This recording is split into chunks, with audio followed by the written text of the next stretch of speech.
Il y a des pays que l'on définit par ce qu'ils ont construit. Haïti, lui, on le définit trop souvent par ce qu'il a traversé. Ce soir, nous choisissons de le définir autrement par ceux qui s'obstinent à le relever. Bienvenue dans We Haïti Capable. Avant d'aller plus loin, je voudrais que vous fermiez les yeux une seconde. Imaginez, vous êtes parent à Port-au-Prince. Votre enfant doit aller à l'école, mais la route passe par un carrefour tenu par un gang armé. Vous êtes commerçant, mais votre marchandise est raquettée avant d'arriver au marché. Vous êtes parent et votre enfant a grandi dans un camp de déplacés, loin de sa maison, loin de son école, loin de tout ce qui était sa vie. Ce n'est pas une fiction, c'est la vie quotidienne que des centaines de milliers d'Haïtiens ont vécue et que beaucoup vivent encore. Dans ces conditions, il y a des femmes et des hommes dont le travail est précisément de changer cette réalité. Des milliers de policiers qui, chaque matin, enfilent un uniforme et sortent. Et à leur tête, depuis août 2025, un homme qui a choisi de conduire cette institution vers quelque chose de différent, non pas seul, mais en entraînant avec lui toute une chaîne de responsabilités, des antennes de police jusqu'au sommet de l'État.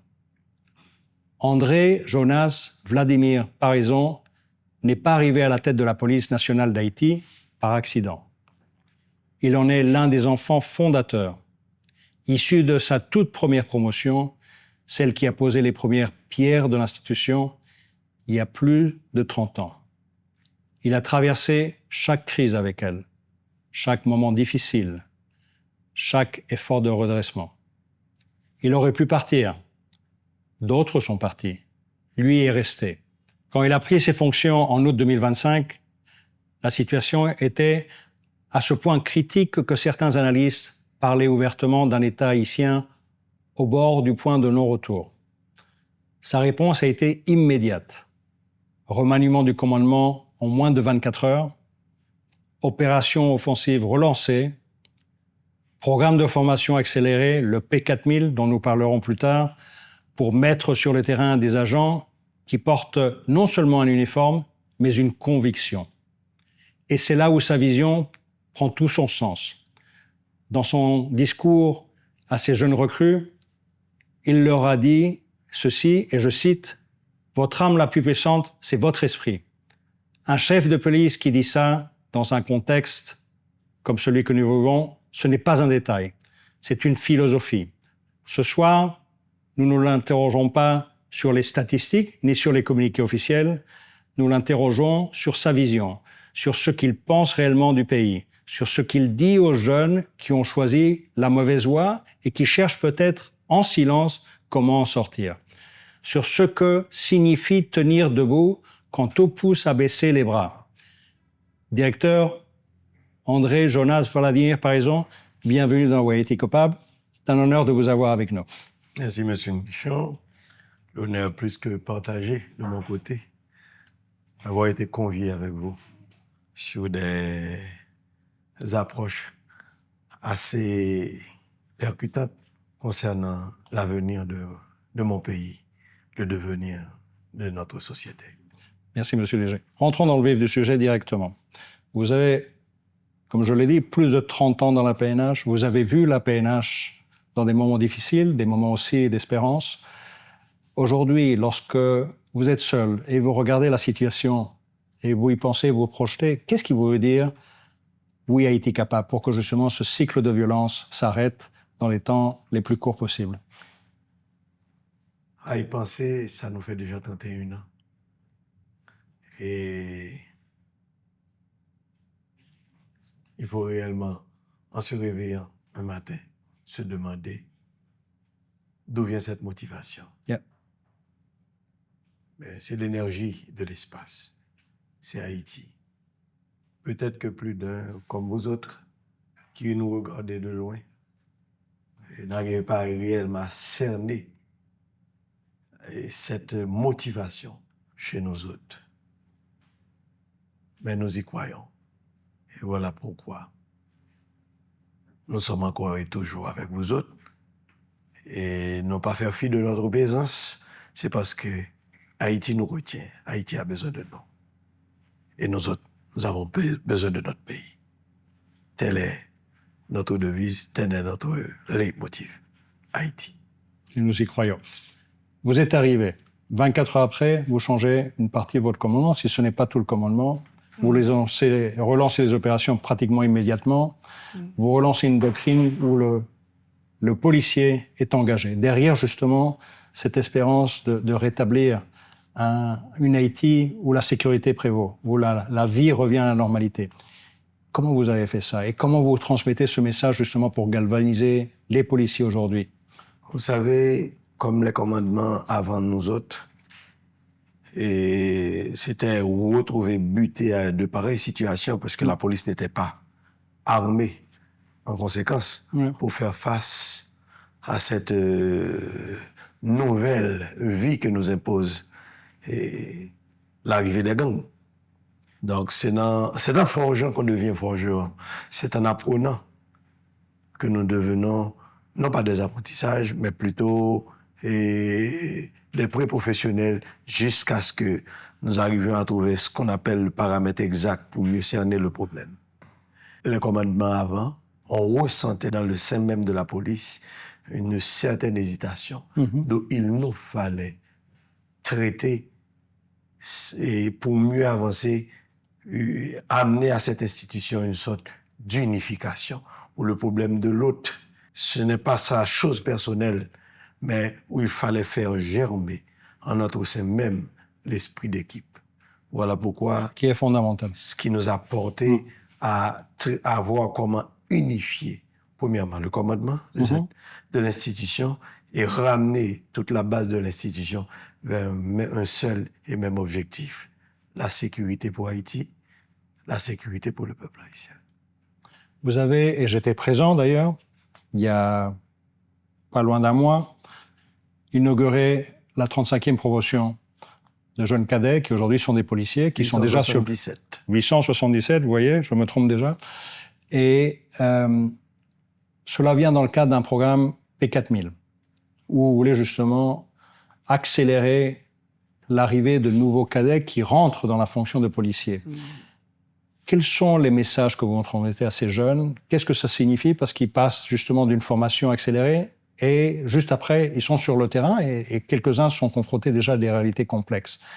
Avec quel message ils sont inspirés par le DG de la police et toute son équipe et avec cette vocation de servir à la population dans des moments difficiles? Vous savez, question de civisme,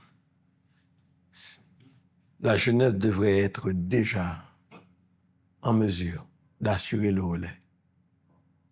Comme je viens de le compter au commencement même de notre entrevue, 31 ans en ligne, c'est pas 31 jours, pas 31 semaines, 31 mois, 31 ans. Ça prend ce que ça prend. Donc il fallait assurer le relais, premièrement.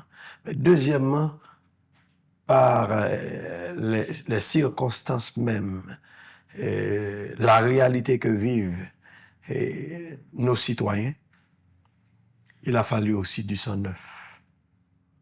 Du sang neuf pour mieux les aider à passer ce cap.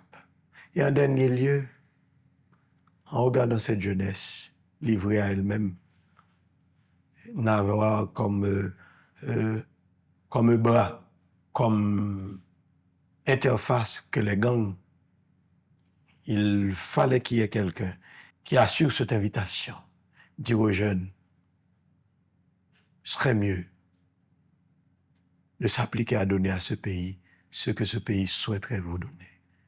Il faut retourner à la mère matrice, l'assistance, l'attention, l'intérêt qu'il nous a apporté. Et dans ce civisme, parce que ma génération l'a connu, c'est ce que préconisaient nos écoles, la famille, la société que nous fréquentions.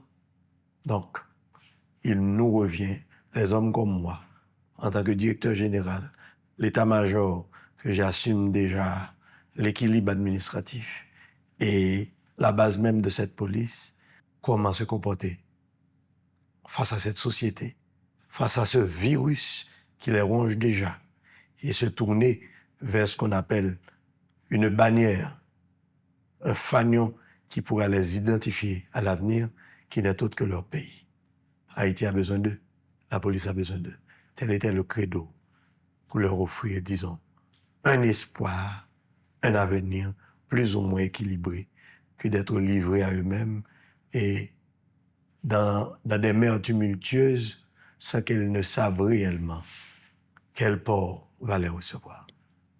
Tel était le but de notre approche. Et je pense que tous ces jeunes aujourd'hui qui incorporent et passent la formation de cadet et incorporent la police, au-delà de la volonté de servir, je pense qu'ils viennent aussi avec un défi auquel ils veulent répondre. Et c'est répondre aussi à ce défi qui aujourd'hui est la situation que nous voyons avec les gangs. Donc ça va au-delà d'une volonté de servir, mais c'est aussi de répondre à cette situation d'insécurité. Et je pense que c'est une motivation ultérieure. Je suppose, quand vous vous engagez avec eux, vous sentez ce sentiment de cette ferveur de répondre à un défi qui aujourd'hui affecte le tissu social, le tissu économique et naturellement le tissu politique, et ils veulent en être la réponse. Est-ce que c'est quelque chose que vous sentez qu'il y a une ferveur supplémentaire de ces jeunes?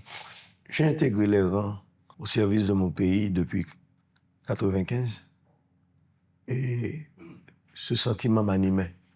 Il n'y avait pas que moi, c'est tous les 375 éléments qui ont intégré la première promotion. Je vous parle de janvier 1995. Et depuis, ce sentiment ne m'a jamais laissé. À cette époque, il y avait d'autres confrontations. Nous étions à l'ère d'un changement crucial, c'était l'armée face à la police. Mm-hmm. Et nos parents nous disaient déjà, bon, comme c'est ce choix que vous aviez fait, on se résigne parce que on sait pertinemment vous allez vous buter face à une situation où c'est la mort qui sera pour vous autres le repère définitif de votre vie. Nous avons affronté tout ceci et nous en sommes arrivés là. Maintenant, de par cette dynamisation de la vie, ça est arrivé là où nous sommes, avec les gangs, d'où cette nouvelle promotion, ces nouveaux jeunes qui viennent d'intégrer nos rangs vont devoir confronter cette situation. La différence qu'il y a avec tout ceci, c'est que nous autres, nous étions de par nous-mêmes, avec nous-mêmes. Vous m'avez dit P4000, mais j'avais entendu quelque chose qui allait plus que P4000. Donc vous nous donnez déjà des orientations. On a initié tout ceci avec P4000, mais savez déjà que nous avons une population de près de 16 millions d'habitants. Donc, il faut que la police soit à niveau pour pouvoir mieux servir la population. Ceci, stratégiquement parlant, il faut augmenter les ressources humaines au sein de la PNH. Cela permettra à la population d'avoir un meilleur service et une police plus à portée de sa population que d'être des gens en uniforme qui essaient de se trouver un job et ne pas pouvoir transmettre exactement la philosophie existentielle même de l'institution. Et ceci donne lieu à ma prochaine question.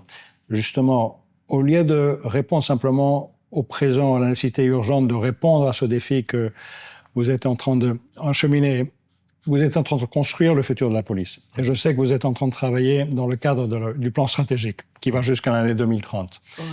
Et une caractéristique que je voudrais souligner, c'est le fait que vous êtes en train de consulter avec la société civile. Vous êtes en train de consulter avec les représentants des droits humains à toute latitude. Et c'est un processus ouvert où justement on est en train de définir la police au service de la population avec justement cette population pour les écouter.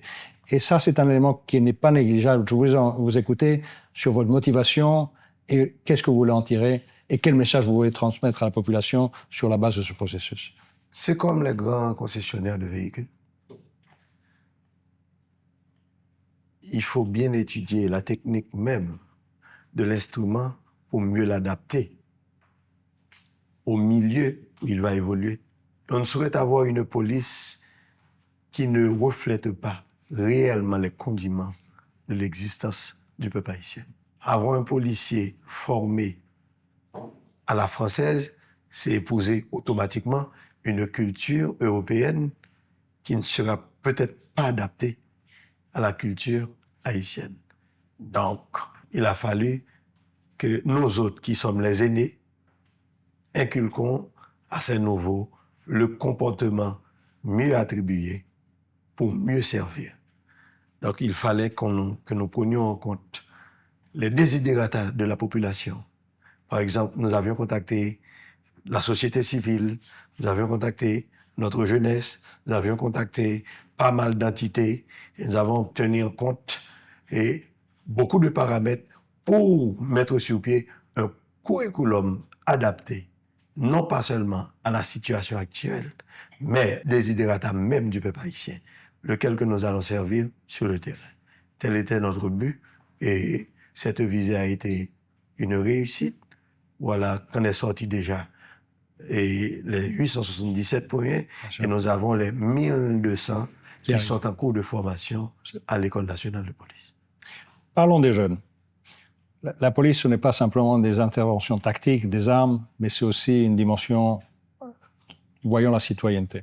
Nous savons tous que les zones aujourd'hui qui sont affectées par un regain de la violence sont des zones aussi où l'État n'est peut-être moins présent, et beaucoup moins présent. Vous, comme être humain, quand vous rencontrez un jeune de ces zones, et vous lui parlez, un jeune qui est désœuvré, qui n'a pas d'option, qu'est-ce que vous lui dites en termes de ces options, de construire un avenir que tout le monde veut? Et eux, ils veulent un avenir en paix, avec des opportunités, mais ils sont dans des zones qui peut-être ne leur donnent pas ces options. Vous savez, ça ne vous arrive jamais dans la vie de vous rêver et de vous demander pourquoi c'est moi, c'est pas l'autre. Ben ça nous revient. Puisque c'est tout un boucle. Et le jeune qui grandit et qui n'a pas un objectif, qui n'a pas, je dirais, la chance d'avoir ce qu'on appelle un accompagnement, un guide, un boussole, un phare, pour pouvoir se fixer, est toujours livré à lui-même. Facile à être récupéré par n'importe quelle entité. Spécialement ce qui se passe de nos jours, vous voyez les jeunes qui s'engagent dans les gangs, est-ce que c'est leur vision? Est-ce que c'est leur objectif? Je ne crois pas. C'est tout simplement, ils se retrouvent face à une situation où ils ne savent quoi faire. Donc, la police, l'institution que nous représentons, c'est tout ce qu'on appelle un mélange de tout ceci. La police est le reflet même de la société auprès duquel elle est engagée. Donc, il nous revient de guider ces jeunes. Porter l'uniforme, c'est pas tout simplement être un policier. C'est plutôt un sacerdoce. C'est plutôt accepter, au péril de sa vie, de faire des sacrifices pour prouver à l'autre quelle route emprunter et ne pas se laisser guider vers la dérive. Tel est notre objectif, tel est notre but et telle est la foi du policier.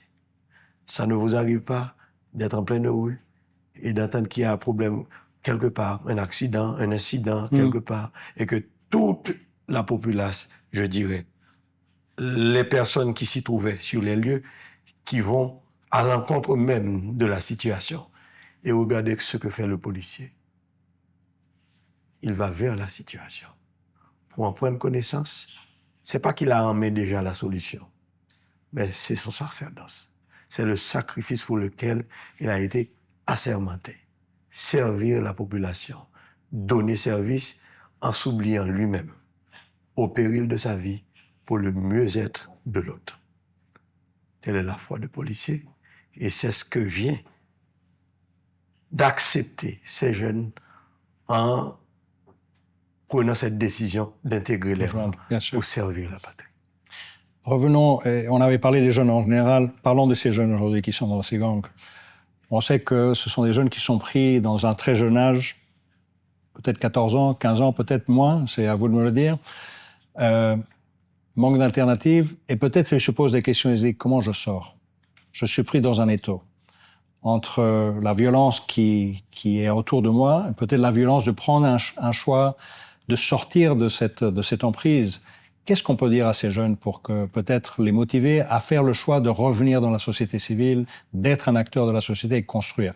On sait que le gouvernement vient de lancer une commission nationale qui va parler de désarmement, justement de les réinsérer dans la vie communautaire.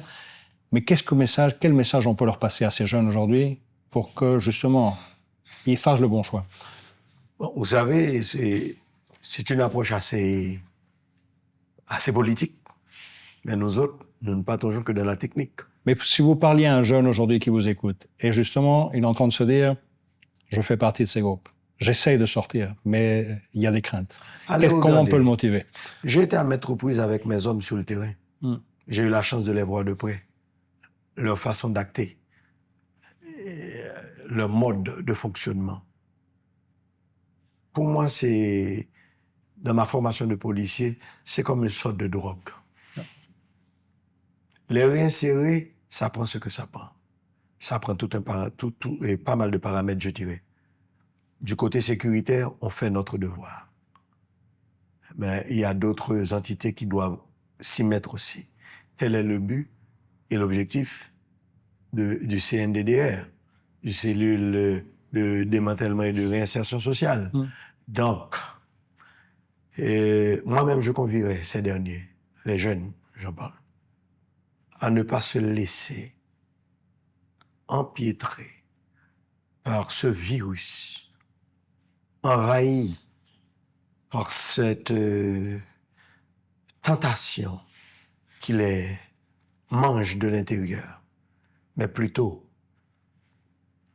se fixer vers ce qu'on appelle cette petite flamme qui est à l'autre bout du tunnel, leur convie de se retourner vers la raison. Donc, plus d'un s'est bien retrouvé un matin dans cette situation. C'est pas ce qu'il voulait, mais il est en plein dans cette barque et ne sait comment se retirer. Je ne saurais leur dire d'y rester, mais plutôt de faire marche arrière. Tournez-vous vers certaines organisations, pas mal d'organisations internationales qui essaient d'intégrer ces milieux-là pour aider les jeunes, les assister, les canaliser vers d'autres fins. Et de par ces organisations, ils pourraient rejoindre la CNDDR, je dirais, et de là, déposer les armes. L'État est en train de mettre sur pied tout un programme. Ça existait dans le temps, mais ce programme est en train de s'ajuster par rapport au tumulte de l'instant. Donc l'État, vous savez que c'est tout à fait mécanique et l'État est en train de s'ajuster pour mieux absorber ce qui va lui arriver et mieux accompagner ces jeunes. CNDDR, c'est une porte d'entrée. Donc vous lancez un appel aux jeunes aujourd'hui qui sont dans cette situation. C'est une porte d'entrée pour plus d'un qui souhaiterait se démarquer de cette situation. Et s'il y en a d'autres possibilités à exploiter, profites-en. Parce que la route que ces jeunes ont empruntée n'a pour résultat qu'une mort assurée. Mort physiquement ou mort dans l'âme même.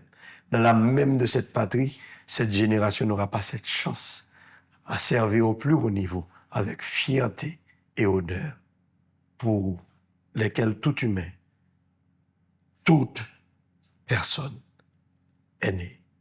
C'est garder en soi l'honneur, cette dignité qui vous donne ce qu'on appelle cette redynamisation de l'âme même, de l'existence de l'être. Je veux parler d'un élément humain de la police. Le grand public a tendance à vous voir en uniforme, mais il a tendance à oublier que derrière cet uniforme, il y a un individu qui rentre chez soi. C'est un père de famille, une mère de famille. Chaque matin, il parle au travail et il se pose la question, est-ce que je vais revenir ? Il y a toute une réalité, ce sont des êtres humains, des citoyens, des pères de famille, des mères de famille, comme je l'ai bien dit. Donc je voulais savoir, est-ce que vous pouvez expliquer au public ce que revêt aujourd'hui être un policier? Qu'est-ce que ça représente? Ce ne sont pas simplement ce sont des citoyens comme tous, qui ont aussi les mêmes préoccupations, les mêmes obligations, les mêmes craintes, mais qui font un devoir qui va au-delà, justement, d'un simple travail. Comment pourrais-je expliquer la vie du policier? Son état d'âme, son humeur. C'est celui qui se lève le matin, envers contre tous, doit répondre à ses obligations, qui n'est autre que d'exposer sa vie au profit de l'autre. Servir son pays au plus haut niveau, même au prix de son sang. Le policier, c'est celui qui se lève le matin et qui regarde son enfant avant de passer la porte de la maison avec pitié. Parce qu'il sait, en portant l'uniforme et en laissant son logis, les risques qu'il va encourir Exactement. pendant toute la journée. C'est celui qui ment à sa femme, à son enfant, en lui disant « Je vous rassure que je serai là plus tard. Je vous dis clairement que je vais faire tout mon possible pour revenir au foyer. » Et le grand public n'est pas conscientisé de cette réalité. Bon, on voit toujours ce dernier, celui qui doit servir. Mais on ne fait pas ce recul pour se demander comment il sert et qu'est-ce qui le traverse. Malgré qu'il y ait des problèmes dans les rues, doit s'exposer jour et nuit, vents et marées. Certaines fois, il oublie l'enfant à l'école pour aller le chercher. Pendant que ce dernier espérait la présence de son papa, puisqu'il voit arriver toute la famille des autres camarades dans la salle. Mais pas lui. Et certaines fois, cet enfant ne verra plus le sourire de son papa, la chaleur de ses bras, etc. Donc, c'est celui qui, malgré l'amertume dans l'âme, se livre, corps et âme, vers un seul objectif, servir et protéger. À ces hommes et ces femmes qui portent l'uniforme et à leurs familles qui nous regardent présentement, ces héros qui sont partis au fond et qui, de par leur silence, ne seront plus en mesure d'apporter cette chaleur dans la famille, respect pour eux. Tout le respect. Et honneur à ces familles qui nous ont conviés, leur père, pour pouvoir servir au plus haut niveau cette nation. Et je convie à ces enfants de ne pas se laisser entraîner dans ce spirale de délinquance parce que, inévitablement, ils portent en eux le sang de celui qui a servi, le sang de celui qui a compté pour la patrie. Ce sont des paroles qui laissent réfléchir. Et il y aurait toute une conversation à avoir là-dessus, mais permettez-moi de passer sur un autre thème. La relation avec la société civile. Vous en avez parlé dans le cadre de votre plan stratégique. Quelle est la relation idéale entre la police et la société civile et la population? Comment vous voyez cet établissement de la relation? Cela va au-delà, justement, de ce qu'on est en train de voir aujourd'hui. Mais quelle est votre vision, justement, et qu'est-ce que vous voulez construire? Vous savez, il saurait y avoir de police sans la société. Et a priori, la société ne saurait réellement se réguler sans une force de sécurité. Telle que nous la représentons, c'est la police nationale d'Haïti. Donc, mon objectif en tant que citoyen, c'est d'avoir ce qu'on appelle un équilibre établi, fixé dans ma société. Notre objectif en tant que policier, c'est d'être plus proche de notre population, d'avoir sa confiance, de traiter avec elle dans les moments les plus importants dans sa vie. Là où elle a besoin de nous autres et là où nous aussi avons besoin de son assistance. Il ne faut pas ignorer que la police vient de la matrice même de cette population. Les policiers qui en sont membres de l'institution et qui desservent cette population sont issus des mères et des pères de cette nation. Donc, on ne saurait ne pas prendre en compte les doléances même de cette matrice pour mieux assurer un travail de professionnel auprès de cette population qui attend beaucoup de nous autres. Et c'est important, oui. Donc, il a fallu que nous conjuguions entre ce que nous avons comme desiderata et ce que la population attend de nous. La population, présentement, ne veut qu'une seule et unique chose. Une vie équilibrée, avoir sa paix. La politique ne l'est comme presque guère. La dame que vous voyez dans la rue, le jeune ou la jeune qui va à l'école, et le père qui part pour le travail le matin, ne veut que sa paix. Ne demande pas goût. Partir, traiter sa journée et rentrer chez lui. Tel est notre but. Et nous sommes là pour ça.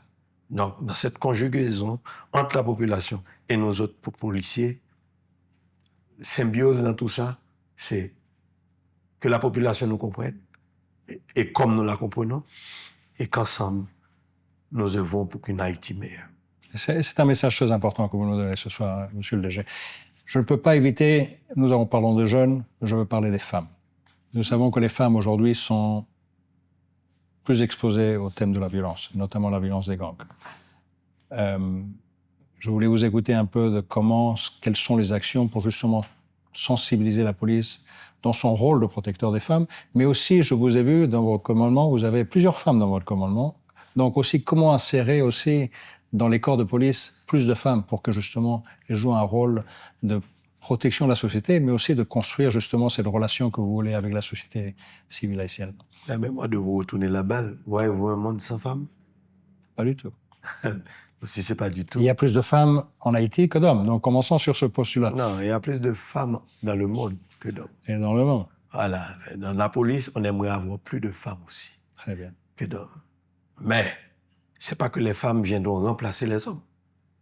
C'est qu'ensemble, dans leur complémentarité, ils vont œuvrer pour un service plus achalandé, plus approprié auprès de la population, auprès de la société.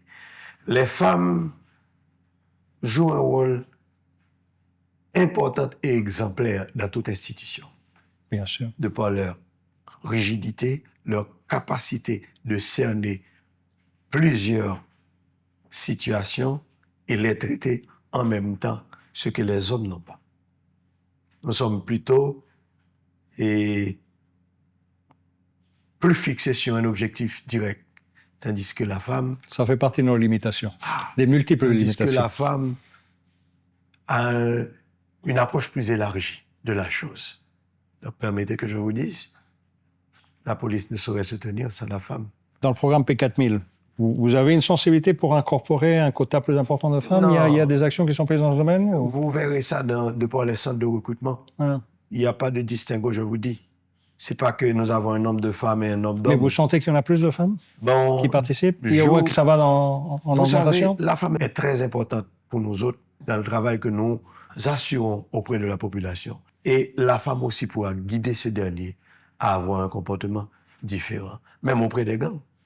Si la femme s'y tient réellement dans son rôle, inévitablement, l'homme pourra se dire, écoutez, pour le bien-être de ma femme, il y a des choses que je ne ferai pas. Je vais terminer avec une dernière question. Et je sais que vous nous faites l'honneur de passer 1 heure avec nous pour cet entretien, alors que vous avez beaucoup d'obligations sur le terrain, et donc je vous en remercie d'avance. Vous vous trouvez à un moment, et on va faire un moment fictif, où un jeune se trouve à ce moment dans sa vie qu'il doit se décider, soit je rentre justement dans la tentation de rentrer avec des gangs, ou je prends une autre voie. Et vous intervenez à ce moment-là. Et vous êtes en train de parler de ce jeune qui vous demande conseil. Qu'est-ce que vous lui dites pour justement qu'il ne fasse pas ce choix qui est le choix erroné? Faire partie d'un gang, comme j'ai jamais été, mais formé pour les contrer, ça prend quoi? Être au service de quelqu'un qui vous dicte quoi faire, et si par malheur, sans qu'il ne sache que vous aviez été buté à des difficultés, vous prenez votre vie ou vous réduit à votre plus simple expression, soit en vous battant, soit en vous maltraitant, soit en vous amputant d'un membre quelconque, ou etc., comme cela se fait au sein des gangs. Je dirais à ce dernier, à ce jeune, Est-ce que tu te vois dans tout ceci? Yeah. Est-ce que telle est cette vie que tu souhaiterais te donner toi-même? Et d'où cela viendra? Cet avenir, ces rêves même que tu caressais, à devenir quelqu'un digne, noble, respecté dans ton existence. Donc le mieux serait à ce que tu fasses ce qu'on appelle un retour sur toi-même et te demander est-ce que c'est bien la bonne voie à pratiquer ou bien garder plutôt la voie de la raison. Donc, à vos devoirs, l'école, une famille, un métier, une belle vie, au lieu d'être toujours aux aguets, à chaque fois que vous entendez une sirène de police et que vous avez de l'adrénaline, une palpitation qui vous dit est-ce que c'est pas derrière vous qu'on vient? C'est pas vous qu'on va venir chercher? Tout ceci, c'est pas une vie. Parce que ce que ça va susciter, si oui, dans ce périple-là, vous avez eu la chance à ne pas vous faire prendre, mais c'est sûr, à force de garder autant de stress en soi, ça va susciter une santé vraiment déséquilibrée. Donc, je leur convie déjà à plutôt se tourner vers des voies plus plausibles, comme servir son pays, aller à l'école, trouver un métier, une profession de classe et devenir quelqu'un demain. D'ailleurs, dans aucune école du monde, aucun pays, être un gang, ça vous prend un doctorat, une maîtrise, une licence, un certificat. Ça vous prend toujours une boîte avec 4 places, ce qui veut dire vous partez vers une traversée certaine ou 4 pans de mur qui est la prison juste pour une réinsertion inévitable. Très bien, sur ces paroles, je voudrais vous remercier d'avoir passé ces quelques minutes avec nous, d'avoir pris le moment de cette interview et dire que, comme vous l'avez bien dit, oui, Haïti est capable de revenir à une situation de pacification, de normalité, où la jeunesse, justement, puisse s'exprimer d'autres façons et de contribuer à sa société dans un climat de cohésion et de paix. Parler de mon pays, je sens en moi, c'est comme un vide de n'avoir pas su prendre, disons, attends, le taureau par les cornes. J'ai connu mon temps, mon enfance. J'ai encore en tête l'image de mes camarades, comment la famille se tenait, comment le quartier était, l'équilibre qui s'y régnait déjà. Donc je dirais à plus d'un qu'Haïti n'est pas en guerre avec quiconque. On ne saurait même évoquer une guerre fratricide. C'est des jeunes qui, dans la foulée, souhaiteraient dépenser de l'énergie et de par cet engouement, amener le pays au bord du gouffre. Et comme le gouvernement s'évertue déjà à redresser tout ceci, nous autres de la police, nous sommes là à accompagner tout un chacun pour essayer, avec ce dernier, à l'aider à retrouver son repère. Je les convie déjà à prendre raison. Je les invite à prendre conscience. Parce qu'ils se font plus de mal qu'ils en font à leur père, à nos concitoyens. Je leur dis tout simplement, il n'est pas trop tard. Il n'est pas trop tard pour faire marche arrière. Il n'est pas trop tard pour se ressaisir. Il n'est jamais trop tard pour que Haïti redevienne ce qu'elle était avant, sur l'échelle des nations. Je leur dis déjà, Haïti a besoin d'eux, la nation a besoin d'eux, et la police nationale ou toute entité étatique qui, dans ce périple, souhaiterait, pour une raison quelconque, revenir à la case départ pour corriger ce qu'il fallait corriger, les invite à leur rejoindre pour mieux servir au lieu d'aller au détriment de leur vie personnelle. On y croit tous, Monsieur le Directeur Général. Merci et merci pour votre service, Monsieur le Directeur Général, et à toute la police. J'y crois. Merci, Directeur Général, par exemple. On ne sort pas indemne d'une conversation comme celle-ci. Ce qui me reste de cet entretien, ce n'est pas un bilan opérationnel. C'est une image, celle de deux jeunes Haïtiens nés dans le même quartier, peut-être le même mois, peut-être à quelques rues l'un de l'autre. L'un qui enfilait un uniforme de cadet de la PNH, l'autre qui était recruté par un gang à l'âge où on devrait encore être à l'école.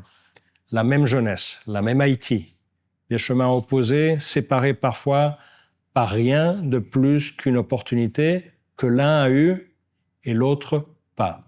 Ce que vous nous avez dit ce soir, directeur général, c'est que ce pays a une dette envers ses jeunes, une dette que les armes seules ne peuvent pas rembourser.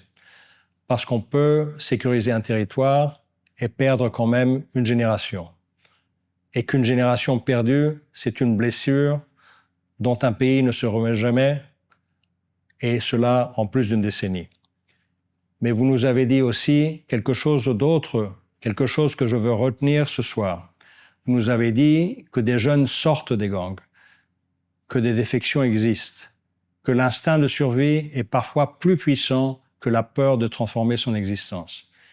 Et que là où il y a du doute, il y a une ouverture. Là où il y a une ouverture, il peut y avoir un choix. Et là où il y a un choix, il y a encore de l'espoir.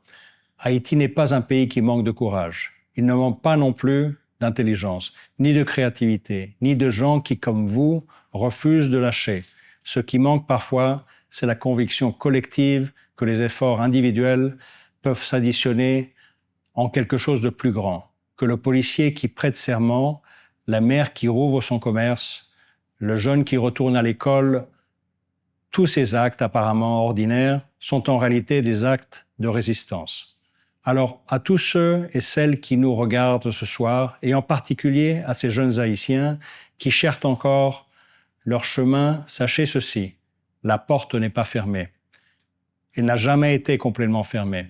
Et il y a des hommes et des femmes de ce pays, en uniforme ou non, qui se lèvent chaque matin pour la maintenir ouverte. Oui, Haïti capable, pas comme un vœu, mais comme le nom d'une conviction que des millions d'Haïtiens portent chaque jour, silencieusement, obstinément, sans attendre les applaudissements. À très bientôt pour un nouvel épisode de Oui, Haïti capable.